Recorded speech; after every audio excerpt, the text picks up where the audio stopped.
మీ సలహా ఏంటి? ఎవరికండి? 40% ఓట్ బ్యాంక్ వచ్చింది, 11 సీట్లే వచ్చాయి, అయినా ప్రతిపక్షంలో కూర్చున్నారు, ప్రతిపక్ష హోదానే లేదు అని చెప్పి మాట్లాడేవాడు. మీరు ఒక కేకే కన్సల్టెన్సీ నుంచి యాజ్ అ సిఇఓగా జగన్మోహన్ రెడ్డికి కావచ్చు, వైఎస్ఆర్సీపీకి కావచ్చు, వెళ్తాం అనుకునే లీడర్స్ కావచ్చు, వాట్ ఈస్ యువర్ అడ్వైస్? ఒక్కొక్క ఇండివిజువల్ ఎమ్మెల్యేకి ఒక్కొక్క నియోజకవర్గం బట్టి ఆబ్వియస్గా మేము ఇదే టెక్నికల్గా మేము ఇదే వాళ్ళ దగ్గర మనం చార్జ్ చేసి తీసుకొని అక్కడ వర్క్ చేసి సర్వే చేసి ఏది కరెక్ట్ ఉంటుంది బాగుంటుంది, ఏది గెలిస్తే బాగుంటుంది అని చెప్తుంటాం. బట్ మీరు జనరలైజ్ స్టేట్మెంట్ అడుగుతున్నారు కాబట్టి ఇమీడియట్గా చెప్పలేదు. కొంతమంది ఏంటంటే అండి, నేను మళ్ళీ నెక్స్ట్ టైం గెలవాలి అనేది వస్తుంటారు. ఈ పార్టీ కాబట్టి ఏ పార్టీ అయినా గెలవాలి, నేను గెలిస్తే చాలు, ఏ పార్టీ అయినా పర్లేదు అది చెప్పండి అంటుంటారు.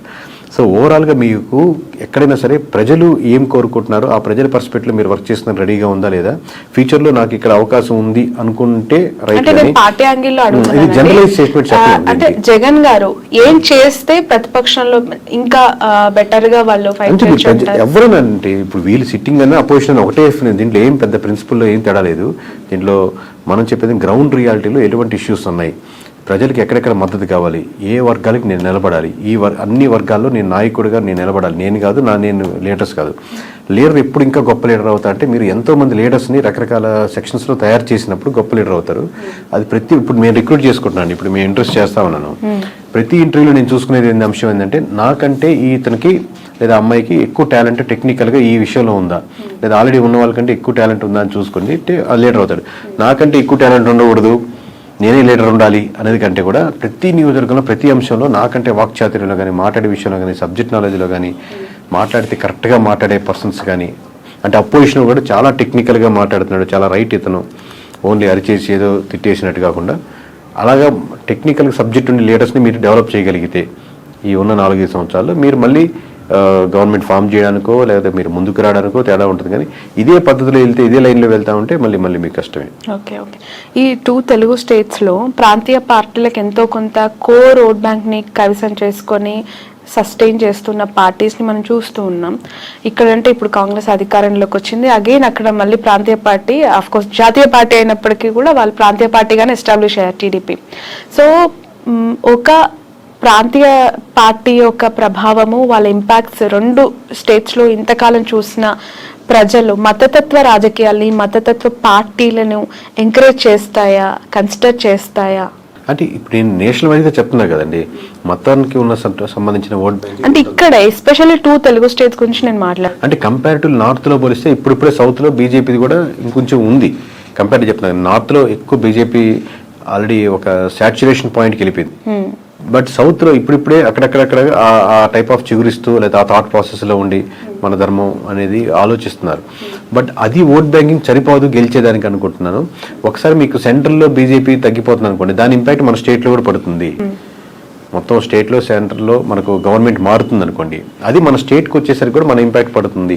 ఎప్పుడైతే మీకు బీజేపీ మీద ఎఫెక్ట్ ఎక్కువ పడిపోతుందో, బీజేపీ మునిగిపోతుందో, దాని బీజేపీ ఆధారితంగా నిలబడిన పార్టీలు కూడా దాని ప్రభావం, దాని ఎఫెక్ట్ ఎంతో కొంత తీసుకో తప్పదు. Okay. In future Nara Lokesh గారికి, పవన్ కళ్యాణ్ గారికి ఎవరికి ఎక్కువగా సీఎం అయ్యే అవకాశం ఉంది అని అంటారు? మీ అజంప్షన్ ఏంటి? అది చెప్పలేము. ఎందుకంటే అండి హైపోథెటికల్గా ఆబ్వియస్గా చంద్రబాబు నాయుడు గారు ఉన్నంతసేపు ఆయన గవర్నమెంట్ రన్ అవుతూ ఉంటుంది, 5 years ఇబ్బంది లేదు కదా. But going forward obviously TDP కార్యకర్తలు కానీ ఎట్లాగైనా సరే మా చంద్రబాబు గారు సీఎం ఉండాలి. దాని తర్వాత లోకేష్ గారు వాళ్ళు కోరుకుంటారు. పవన్ కళ్యాణ్ గారు ఫాలో అయ్యేవాళ్ళు ఆబ్వియస్గా పవన్ కళ్యాణ్ గారు సీఎం అవ్వాలి, ఇంకా సీట్లు 21 నుంచి మేము 71, 100 సీట్లు వెళ్ళాలని కోరుకుంటారు. బట్ ఇద్దరు కూటమిగా వెళ్ళాలనుకుంటున్నారా, సెపరేట్గా వెళ్ళాలనుకుంటున్నారా? మీరు ఇందా చెప్పినట్టు టీడీపీ సెపరేట్ అయ్యి బీజేపీ ఆబ్వియస్గా బీజేపీ జనసేన వెళ్ళాలనుకుంటున్నారు. దీనివల్ల ఇట్లా సెపరేట్ అయితే మళ్ళీ వైఎస్ఆర్సీపీకి ఫెచ్ అవుద్దా? ఎన్ ఫ్యాక్టర్ వేస్లో ఉన్నాయి కాబట్టి ఎవరి కార్యకర్తలు ఎవరు లీడర్ అవ్వాలనుకుంటారు. మాది ఏంటంటే ప్రజలు ఇప్పుడు ప్రస్తుతానికి ఏమనుకుంటున్నారు, ఎలా చేస్తే ప్రజలకు బాగుంటుంది. ఇంకా ఆబ్వియస్గా ఏపీ మన సొంత స్టేట్ కాబట్టి ఈ డెవలప్మెంట్లో మనం కూడా ఎంతకైనా భాగస్వామ్యం అయితే ఇది బాగుంటే బాగుంటుంది అని మనకు ఒక స్వార్థం కూడా ఉంటుంది మంది కాబట్టి. ప్రజలు ఏమనుకుంటున్నారు అనేది మీరు చెప్తానంటున్నారు. పిఠాపురం ప్రజలు ప్రస్తుతం ఏమనుకుంటున్నారు? పవన్ కళ్యాణ్ గారు ఎమ్మెల్యే అయ్యారు, డిప్యూటీ సీఎం అయ్యారు, ఒకసారి ఛాన్స్ ఇవ్వమన్నారు, గెలిపిమ్మన్నారు, అవకాశం ఇచ్చేశారు, అన్ని ఆయనకు కావాల్సిన 21కి 21 కైవసం చేసేసారు. So towards Pavan Kalyan what is AP peoples high అయితే ఫస్ట్ ఆఫ్ ఆల్ ఉంటుందండి. ఆబ్వియస్గా అందరు పవన్ కళ్యాణ్ ఓట్లు వేసిన వాళ్ళు ఎవరైతే ఉన్నారో వాళ్ళకి ఆబ్వియస్గా మనం వేసిన పార్టీ గెలిచింది కాబట్టి ఒక హై ఉంటుంది. బట్ ఆ హై ఆ హై అలాగే కంటిన్యూ అవ్వాలంటే ఆ లోకల్ ఇష్యూస్ ఏదైతే ఉన్నాయో అడ్రస్ చేస్తూ మిగతా రోజుల్లో అది కాలువలు కావచ్చు, రోడ్స్ కావచ్చు, సమస్యలు కావచ్చు, అన్ఎంప్లాయ్మెంట్ కావచ్చు, చిన్న చిన్న ఫ్యాక్టరీలు కావచ్చు, లోకల్ కుటీర సంస్థలు కావచ్చు, అక్కడికి వెళ్ళే చిన్న చిన్న హాస్పిటల్స్ కావచ్చు, ఈ ఇష్యూస్ మీద కాన్సన్ట్రేట్ చేస్తే ఆ హైకి తగ్గట్టు రెస్పాన్స్ ఇంకా డెవలప్మెంట్ అవుతూ ఉంటుంది. ఒక పాయింట్ మీద అయితే చెప్పలేరా? అదేనండి, అది కంట్రీ చేయాలి. ఇప్పుడే కదా స్టార్టింగ్, ఇంకా కంట్రీ చేయగలిగితే దాన్ని ఉంటుంది. కానీ ఆ హై మటుకు ఉంటుంది అంటున్నాను. మిగతా నియోజకవర్గాల్లో లేని హై పిఠాపురంలో ఉన్న వాళ్ళకి హై వస్తుంది. ఎందుకంటే మనం వేసి గెలిచాడరా, మనం అంటే మొత్తం రాష్ట్ర వ్యాప్తంగా ఇచ్చారు. ఇప్పుడు మాకు తెలుస్తుంటుంది కాబట్టి లోకల్గా వాళ్ళు గెలుస్తారా, ఓడతారా, మెజారిటీ ఎంత 10,000, 20,000 ఇంత హైతో చూశారు కాబట్టి రిజల్ట్ రాగానే ఆ హై కంటిన్యూ అవుద్ది. బట్ హై కంటిన్యూ అలాగే అవ్వాలి అంటే మీరు ఇష్యూస్ మీదే ఐడెంటిఫై చేసి వర్క్ చేయాలి. ఓకే సార్, మీకు ప్రెషర్ ఎంతవరకు ఉంటుంది ఈ సర్వీస్ అని చేస్తూ ఉన్నప్పుడు? ఎందుకనంటే ఒక ఇంటర్వ్యూ చేస్తే మాలాంటి వాళ్ళ మీదనే బురద జల్లే ప్రజలు, లేదంటే అలాంటి పీపుల్ మనం సొసైటీలో యాజ్ ఆఫ్ చూస్తూ ఉన్నాం.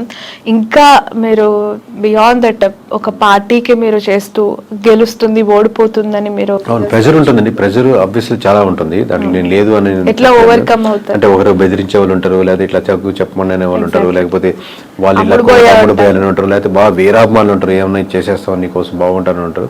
బట్ నేను మోస్ట్లీ నేను పరంగా కానీ నా కంపెనీ నేను ఎవరు ట్రై చేసినా మనం వీటికన్నిటికీ దూరంగా ఉందాం, మన పని మనం చేసుకుంటూ వెళ్దాం అని ట్రై చేస్తున్నాం. కానీ ప్రెజర్ అయితే విపరీతంగానే ఉంటుంది. లిక్కర్ పాలసీ ఇంపాక్ట్ ఎంత ఉందండి? ఆ గవర్నమెంట్ ఓడగొట్టడానికి ఈ గవర్నమెంట్ గెలిపించడానికి అది మేజర్ ఇంపాక్ట్ అంటారా? 1% ఇప్పుడు అన్ని ఒక్కొక్క పర్సెంట్ యాడ్ చేసుకుంటా ఉన్నాం. అంటే వైఎస్ఆర్సీపీ నుంచి టీడీపీకి వచ్చిన ఓట్ బ్యాంకింగ్లో ఖచ్చితంగా ఒక 1% అయితే ఓట్ బ్యాంకింగ్ లిక్కర్ పర్స్పెక్ట్లో వచ్చిన ఓట్ బ్యాంకింగ్ ఉంటుందండి. ఇప్పుడు కొత్త పాలసీస్ ఇప్పుడే తీసుకున్నారు కాబట్టి అది ఇంప్లిమెంటేషన్ అయ్యి రేపు పొద్దున 1వ తారీఖు నుంచి రిజల్ట్ చూసి దాన్ని ఎలా ఉన్నాయని చెప్పగలుగుతాం. Right. Thank you so much అండి.